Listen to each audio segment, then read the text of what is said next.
Bonjour tout le monde. Aujourd'hui, on va voir ensemble la notion de dosage, c'est-à-dire euh, le dosage externe. Donc, on va utiliser comme appareil l'HPLC. Ok. Donc, c'est ce qu'on va voir sur l'exercice 5.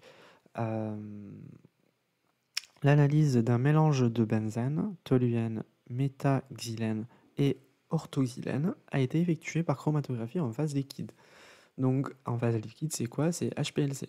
Ok. Euh, alors là, on a nos molécules. Oups. Ok, ça marche. Benzène, toluène, méthaxylène et orthoxylène. Ok. Euh, on essaye de remarquer qu'est-ce qui change. Donc ici, on n'a pas de méthyle, il n'y a pas de ramification. Sur le toluène, il y a un seul méthyle. Et là, on en a deux. Mais là on en a deux. Il y en a un, c'est-à-dire ils sont un peu loin, ok, un peu éloignés, mais ces deux-là, ils sont très proches et du coup, on s'attend à une gêne stérique, ok? Faut mettre ça en tête. Donc c'est toujours comme ça, il faut analyser, il faut regarder les différences entre les molécules, qu'est-ce qui se passe pas, et après, il faut se demander pourquoi par rapport au... Voilà, on parle de temps de rétention, on parle de phase mobile et stationnaire, ok? Donc, on va directement continuer à lire. Alors, là, dans un premier temps, les conditions opératoires optimales d'analyse sont mises au point par l'analyse du mélange des quatre composés précités auxquels du KNO3, c'est un composé non retenu par la colonne, est additionné. Voilà. Donc, les conditions opératoires retenues sont les suivantes. Alors, pour la phase stationnaire, on va tout analyser maintenant, comme d'habitude. La phase stationnaire, elle est octadécycle, pardon, RPC18. Voilà, ça, on l'avait vu dans les autres exercices qu'on avait déjà fait. Donc C18, on dit que c'est une phase apolaire, ok? Donc c'est apolaire. Je vais essayer de... J'ai un problème avec le stylet, attendez. Alors on continue. Donc, on était là, pardon. La phase stationnaire, on avait dit C18, donc on considère qu'elle est apolaire, ok? Donc, je vais me dire que ma colonne, elle est apolaire. Et si il y a un composé apolaire, il va rester ici parce qu'il a une affinité avec la colonne. Il va rester plus longtemps qu'un composé polaire. Le composé polaire, il sort en premier, ok? Donc son temps de rétention, il est petit. Donc il sort après, par exemple, euh, une minute.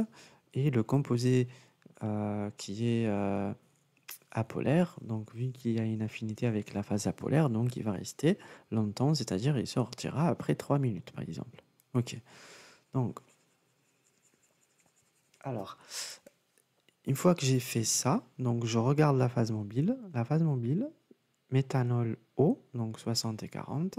Le débit, j'ai 1,2 ml par minute. La détection, c'est UV. En HPLC, c'est comme ça. Voilà. Donc, vu que j'ai une information sur ma phase stationnaire, donc je vais aller voir tout seul. Est-ce que c'est qui va sortir en premier entre mes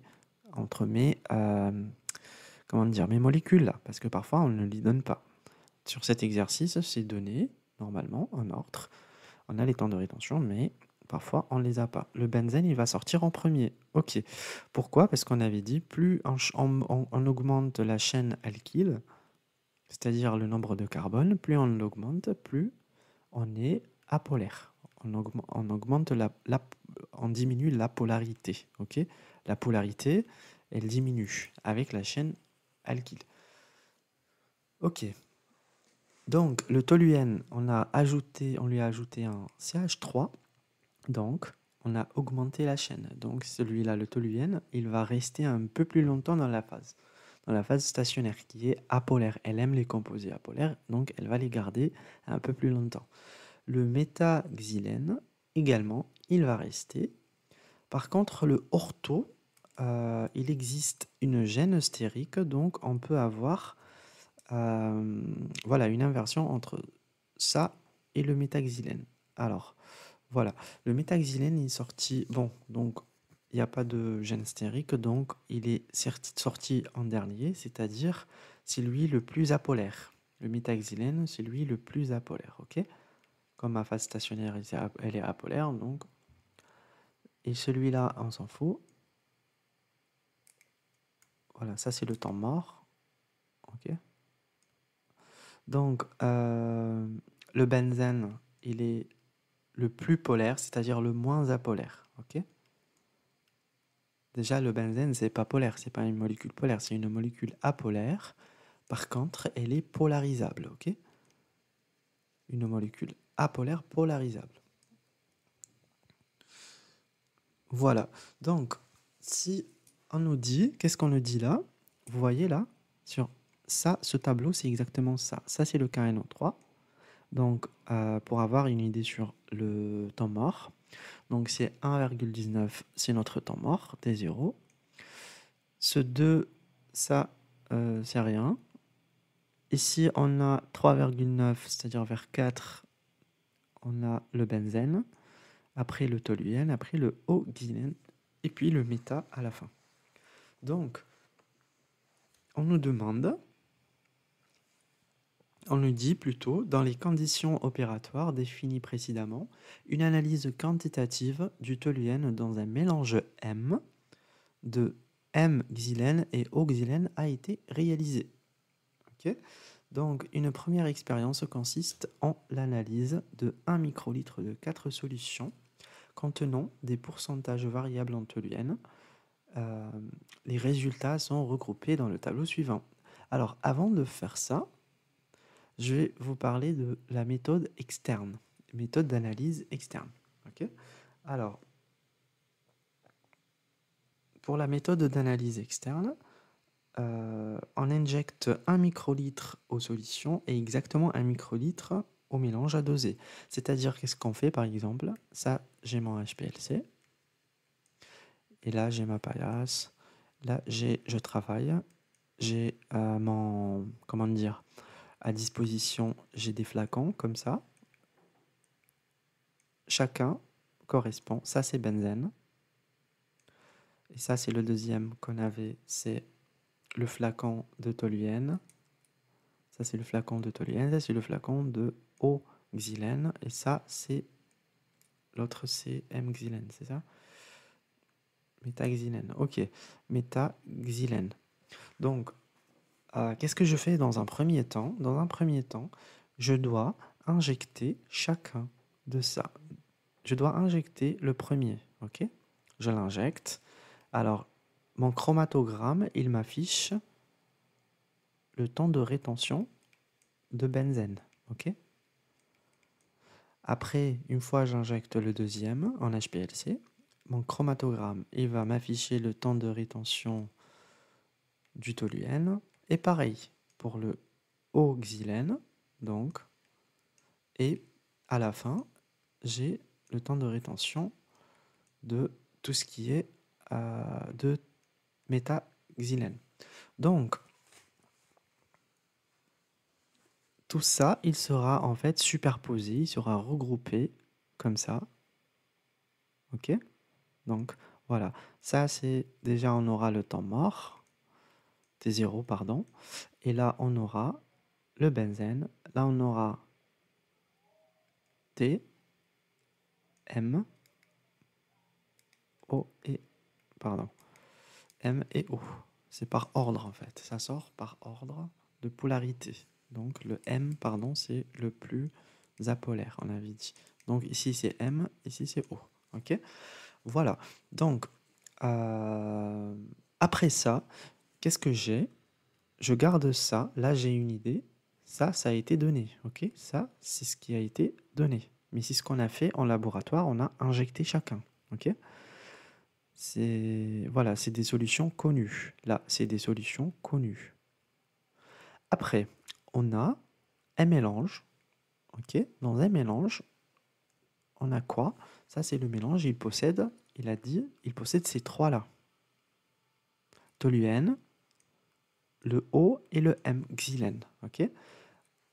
Alors, qu'est-ce qu'on nous a demandé? On nous a dit, dans des conditions opératoires définies, une analyse quantitative du toluène. C'est-à-dire, on va faire une analyse, on va doser le toluène, ok?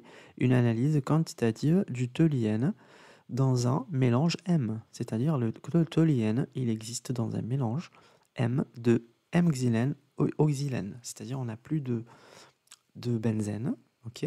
Mais on a ici, dans ce flacon-là, mélange, on a toluène, si c'est celui qu'on veut doser, ok. On a, comment on l'appelle, oxylène et M-xylène, ok. Voilà, donc qu'est-ce qu'on fait? On va faire des dilutions, ok. Il faut faire des dilutions successives, c'est-à-dire des solutions étalant. Il faut faire des solutions étalant, c'est-à-dire on va par exemple, on a dans une fiole, on a par exemple à partir de 10-3, il faut arriver à 10-5 par exemple, je sais pas. Donc on fait plusieurs dilutions, par exemple on en fait 3, 4 plutôt. Ok. Voilà, on en a fait 4. Chacune a une concentration. Ici c'est 10-3, ici c'est 10, je sais pas combien, moins 4, pareil. Ça c'est 2 moins 4 par exemple. Et là j'ai 10 moins 4. Et là j'ai 10 moins 5. Ok. Voilà. Là j'ai des concentrations comme ça. Donc qu'est-ce qu'on fait maintenant? Alors, j'ai pas remarqué que ça peut 10 moins 4.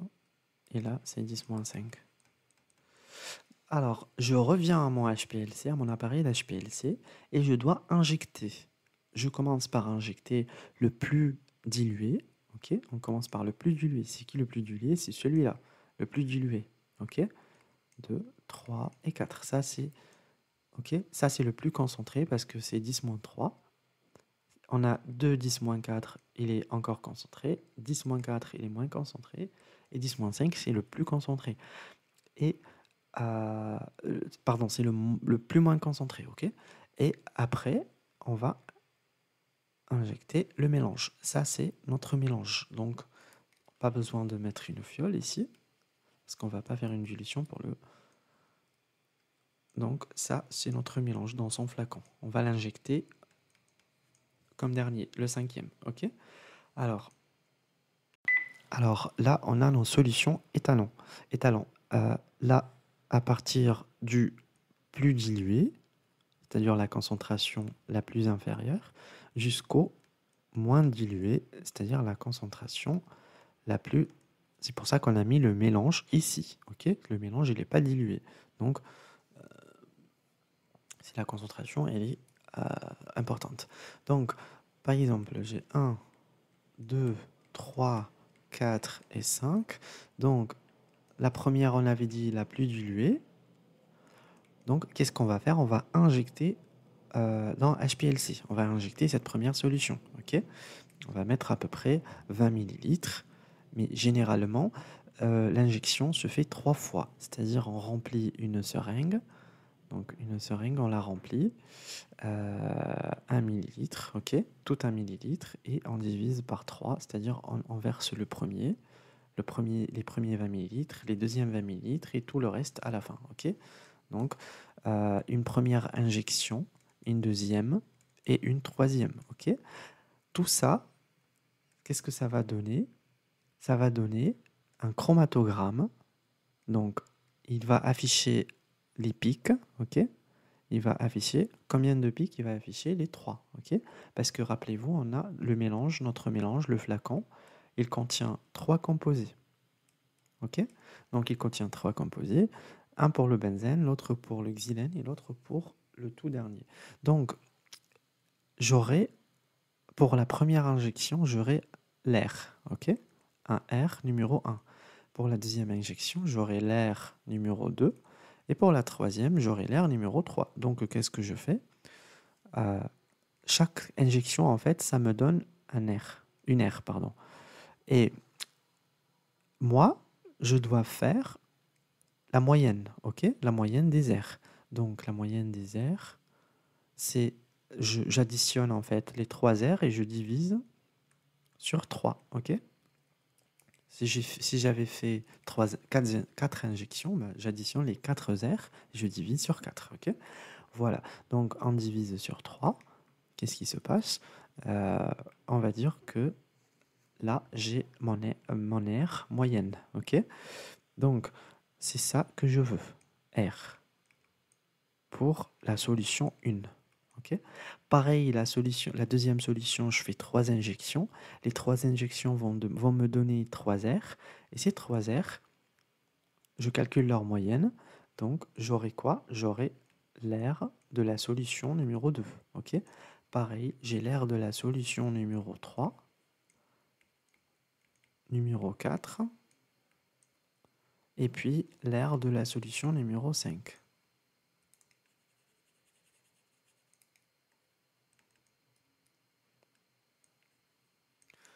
Voilà. Donc, qu'est-ce qu'on fait? On va directement venir tracer ce qu'on appelle soit la concentration ici en fonction des aires, ok? Parce que vous voyez bien, on est bien d'accord que je connais les concentrations, parce que j'ai fait des dilutions, je connais les concentrations de celui-là, de celui-là, de celui-là et de celui-là, ok? Donc, je trace les concentrations en fonction des aires, et je dois obtenir une droite d'étalonnage, ok? Une droite, et donc un coefficient R égale à 0,99, ok?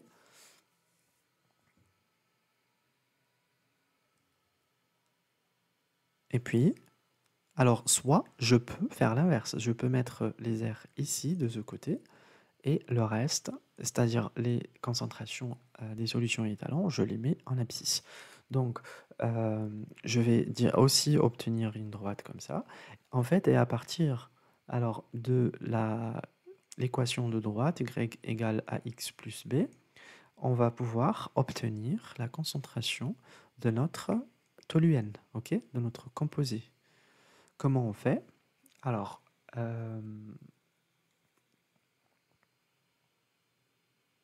comment dire? On a l'air... alors, attendez juste un instant. Il faut que je supprime ça.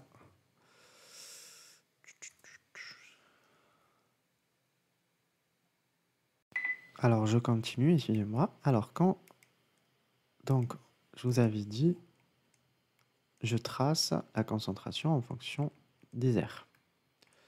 Les concentrations en fonction des aires. Les concentrations de quoi? De la solution 1, 2, 3, 4 et 5, ok, que j'ai fait leur étalonnage. Il va me rester, je vous avais dit, le moins dilué, c'est-à-dire celui que j'ai pas du tout dilué, donc le mélange. Le mélange, il contient 3 composés, le toluène, il contient le O-xylène et le M-xylène. Donc, ce composé, quand je l'injecte dans l'appareil, quand j'utilise mon appareil HPLC, une fois je l'injecte, j'ai un chromatogramme. Et moi, je connais déjà quand est-ce qu'il sort, c'est-à-dire le temps de rétention de mon toluène que je veux doser. Ok, je me dis, celui-là, le premier, c'est le toluène qui sort en premier. Ok, donc je connais bien l'air. Donc je vais, à partir du temps de rétention de toluène, donc parce qu'en fait le chromatogramme, il t'affiche TR1, R égale, comme ça, TR2, c'est-à-dire celui-là, le deuxième, R égale, voilà. Moi, je sais que le TR1, ça correspond au toluène. Pourquoi? Parce que j'ai analysé ma molécule et je me disais que le toluène, c'est le moins apolaire, donc c'est lui qui sort en premier. Donc, je prends son R, je le prends, et je viens ici, parce que j'ai une droite, je viens ici, je me pose, par exemple, l'air, c'est 5, je mets 5, bon, c'est plus, c'est 500 par exemple, je mets comme ça, et je pars pour avoir, pardon, je passe en ordonnée pour avoir la concentration en toluène. Et voilà, c'est fini. Donc c'est ça. Soit on le fait de cette façon, soit une fois j'ai mon R, à partir du mélange, du coup, c'est à partir du mélange que je peux. Donc il est essentiel d'injecter le mélange, ok, pour déterminer le TR.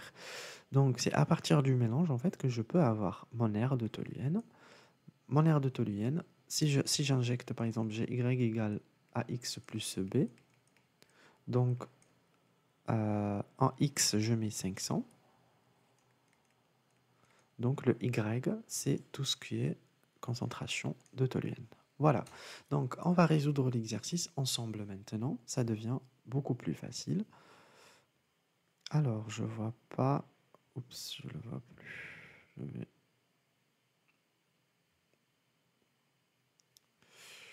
Allez, allez, allez. Voilà. Non, c'est pas ça. Ce n'est pas ça.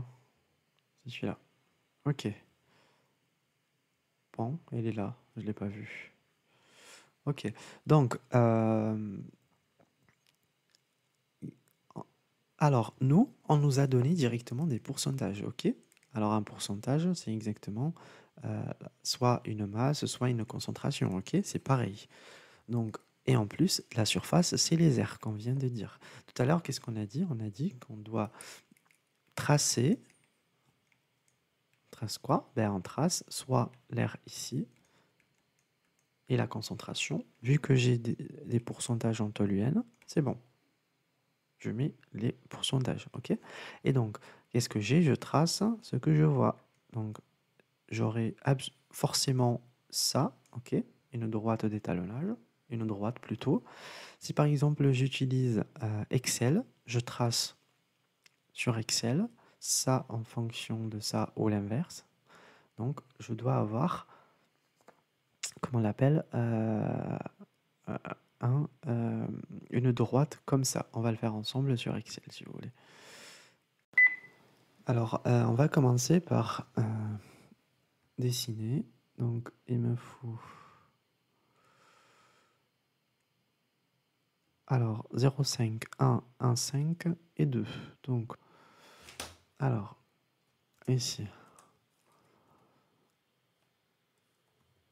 0,5, 1, 1,5 et après 2. Ok? Ça, c'est quoi? Ça, c'est le pourcentage.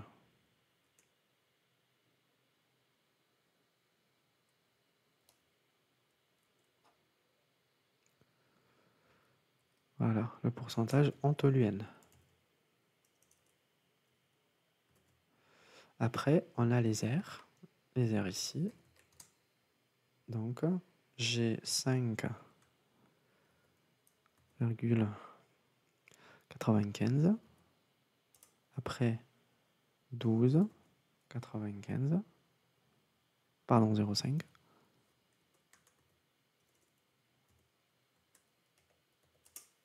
Et après, 18. Et enfin, 23,65. Voilà.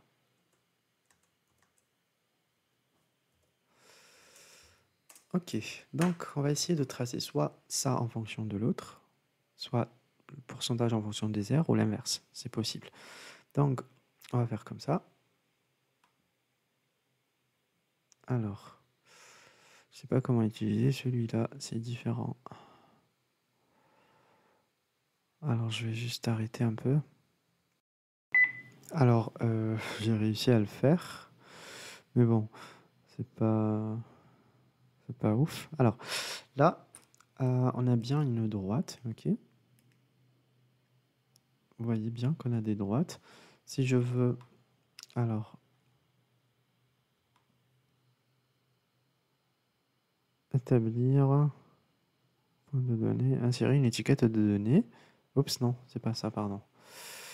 Une courbe de valeur moyenne, non plus. J'arrive pas à trouver. Ok, il me faut la courbe de tendance. Donc, alors linéaire, ok. Ok. Il est haut ma courbe de tendance. J'ai jamais utilisé ce truc-là. C'est une équation de courbe. Ah oui, il faut faire comme ça. Waouh, c'est compliqué. Alors, donc, qu'est-ce que j'ai obtenu? 11,81 plus 0,15. Alors, si on revient à l'énoncé, on a quoi? On nous dit que 1 microlitre du mélange M est ensuite analysé et la surface du toluène enregistrée est de 14. C'est-à-dire, si vous vous rappelez ce que je viens de vous dire quand j'expliquais la méthode externe d'étalonnage, donc je vous ai dit qu'il faut injecter le mélange. C'est ça ce qu'on a fait ici. On a injecté le mélange, le même volume, et ensuite on sait que le toluène il sort à TR égale je sais pas combien, 3, et donc on reconnaît son point, son pic, et puis quand on reconnaît son pic, on reconnaît son R, ok? Son R c'est 14, ok? Voilà, donc je viens ici, je cherche 14, par exemple, de ce côté, je cherche 14, et je viens descendre ici, ok? Pour avoir la concentration, ou bien le pourcentage, soit je prends directement celle-là, copie, et je viens ici, voilà, je fais y égale, un instant, allez, égal à quoi? Égal à 11,81. Le x, c'est quoi? Qu'est-ce qu'on a mis en x? En x, on avait mis les pourcentages. Donc, c'est x qui va nous donner le pourcentage. Il va rester x, mais y, c'est quoi? Y, il va nous donner tout ce qui est R, ok? Pardon, voilà, tout ce qui est R. Donc tout ce qui est R, je connais. Si je mets Y égale à 14, c'est-à-dire l'aire du toluène, X plus 0,15, voilà, je calcule X. X est égal à quoi? Il est égal à 14 moins 0,15. Tout ça, je divise sur 11,81, ok? Et donc là, ça va me donner quoi? Ça va me donner un x égale à 1,60%. Ok, et ça, c'est le pourcentage du toluène.